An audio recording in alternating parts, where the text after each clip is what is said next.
Nintendo has a long, turbulent history. For every 10 things that make us smile, there's something that makes us go. And I have combined their biggest blunders, malicious mishaps, and frustrating fuck-ups into a video I call the 13 Fails of Nintendo. I never liked add-on accessories. They're like DLC for the console, and every amazing Nintendo console seemed to also have at least one ugly, clunky, dysfunctional peripheral. The SNES had one that I'll get to later, the 64 Double D, the Circle Pad Pro. Some saw modest success, some were utter failures, but all of them just flew over my head. For a period of time, the Wii U 3DS era, Nintendo wasted a lot of time and resources on spin-offs instead of mainline installments. Now I love a good side series, but they were too frequent and felt like effortless shells of the series they represented. They simplified narrative and gameplay, used overworld level progression, and were distilled into side-scrolling platformers. Now in the Switch era, they've been grinding down on mainline entries for all their franchises, so I remain hopeful that the AA era is long behind us. Mortal Kombat was a social phenomenon. The blood,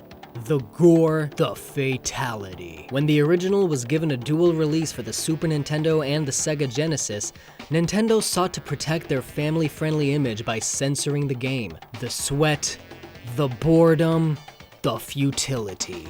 It did not bode well, for the SNES version vastly undersold its rival and backed the belief that Ninty was too kiddie. Mortal Kombat was so controversial it found itself in the middle of a congressional hearing that resulted in the ESRB rating system as we now know it. After its establishment, however, Nintendo loosened up, and the uncensored SNES version of Mortal Kombat 2 was back on top.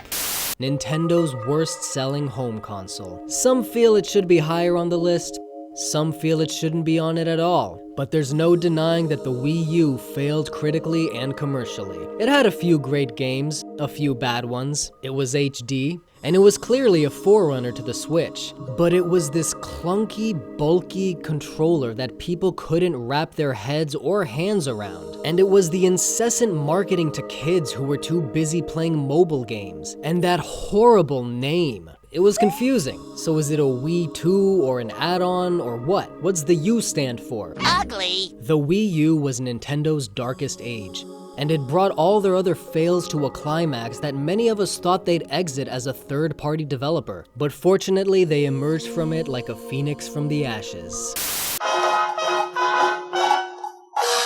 E3 2007. A date which will live in infamy. A day that will serve as a reminder to all musicians, even fake ones, never skip rehearsal.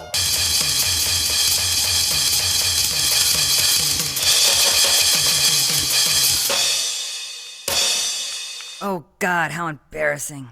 Club Nintendo was a fan rewards program and a damn good one. It gave a generous amount of non-perishable points for every game purchased, and those points could be used toward other digital games or even physical prizes like clothes, notebooks, bags, posters, and this cool-ass case for 3DS games I got. My Nintendo doesn't have dick. I care for online gaming so little that I still don't have a Switch Online account, but that doesn't excuse Nintendo for handling it so late and so poorly. They didn't offer it until the Wii U, and while it was totally free, it didn't run well at all. Now it costs $20 a year, which is still a damn good bargain, especially since it nets you other services, but it's still a really bad online experience. Whether you're playing Smash, Pokemon, Splatoon, Mario Maker, there are some glaring performance issues, and they've been really dragging this problem around. And another thing I want to throw under this bus is the slow drip feed of legacy content. Every f***ing time. Earthbound had all the hallmarks of an S-tier Nintendo IP. It was charming, fun, and surprisingly deep. So it was that Nintendo's high expectations were shocked and shattered by the disappointing sales of its Western debut. The blame has since been laid on a poor marketing campaign that sardonically proclaimed the game stunk, and people must have thought that was an actual review. There could be other factors, like the game's late life cycle release, simple graphics, and generally difficult JRPG design, but whatever went wrong led one of Nintendo's best IPs to vanish, until unearthed and embraced as a holy grail of gaming. Nintendo has since revived Earthbound and even localized the original, but one massive mistake remains. And we want those damn kids to stop skateboarding on the sidewalks! Nintendo has had its share of old stickler moments, but none worse than its refusal to accept both free use and internet culture. Copyright strikes, cease and desists, lawsuits, and mass deletions plagued YouTubers and their audiences for years. They extended a four-fingered hand with the Creative Partner Program before shortly and smartly ditching it in favor of just chilling the fuck out. They announced in January 2019 that they would ease off their policies on how people use their IPs to create content of their own. And besides a wave of music channel purges, they've stayed true to that long overdue promise. Nintendo coming out with a virtual reality console as early as the 90s makes them seem ahead of their time, but it was more a case of jumping the gun. The Virtual Boy was clunky, ugly, difficult to use, not very fun, and had a color spectrum of red. It's like that scene from the pilot of Cowboy Bebop. With only 22 games and 770,000 units sold, the Virtual Boy holds the distinction of their worst-selling console. But the saddest part of this story is that it led Gunpei Yokoi, architect of the Game & Watch, NES, and Game Boy, to leave the company. 1 year later, he was killed in a traffic accident. For all the groundbreaking innovations Nintendo carved into the industry, they've had their share of blunders, and their heaviest sins by far are some of their hardware decisions. Every example you can think of and its consequences fall under this: choosing cartridges over discs for N64, using proprietary discs for the GameCube, creating gimmicky controls for the underpowered Wii and Wii U, using low-resolution reflexive screens for the 3DS, and even minor design flaws with the Switch. These have all resulted in things like the loss of third-party support, the AA era, a sustained kiddie image, and its defeat in several generations. But with the Switch, it seems Nintendo has finally balanced technological power with the innovation it's been working toward all along.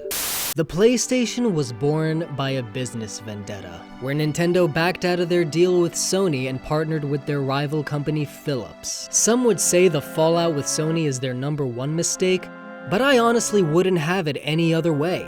I'm glad they made this mistake, because I fucking love my PlayStations. Imagine how different things would be if Sony never entered the gaming industry. Would it be better or worse? Who would have taken their place? What would have become of studios like Naughty Dog or Insomniac? Or series like Resident Evil and God of War? Would they be different?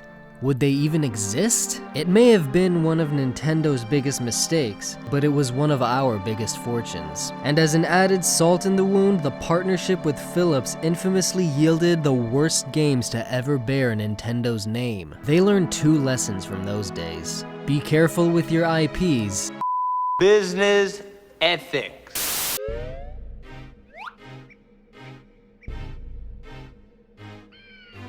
If there is a single fuck-up where we could all point to and unequivocally claim that Nintendo had inarguably and irreversibly fucked up, it's when they did not acquire Rare. Rare was Ninty's Western darling dating back to the NES. They revived the Donkey Kong IP into how we know it today, revolutionized the FPS, and created tons of successful and amazing games that just felt at home on a Nintendo console. But when development costs were rising and Rare asked Nintendo for more funding, they turned them down. Meanwhile, Microsoft was looking for a top-shelf studio to enter the market with, and sought to acquire Rare for over $300 million. Nintendo legally had one more chance to fully buy out the studio into a first party, but they declined. And the rest is history. Rare became a former shell of what it used to be, and not at all what Microsoft bargained for, while Nintendo has ever since felt like it's been missing a limb. Banjo-Kazooie would have easily been in Smash since Brawl, and who knows what games could have been. You know, at least their second biggest mistake gave us the PlayStation, but in this scenario, everybody lost. Nintendo lost, Microsoft lost, Rare lost, and we, the gaming public, lost. Nintendo has a long history of ups and downs, and what you just saw were the lowest lows. But we cannot let these moments far and few in between eclipse their highest highs, of which there are so much more. We are currently living in one of their best and most exciting periods, so don't take it for granted. If we show our support and our interest and our wallets in a time like this to let them know what it is we truly want from them, it will be a long time before we can compile another list of the times Nintendo made us throw our hands to the sky and scream, You're all failing right now. Congratulations on your epic fail of the use of the word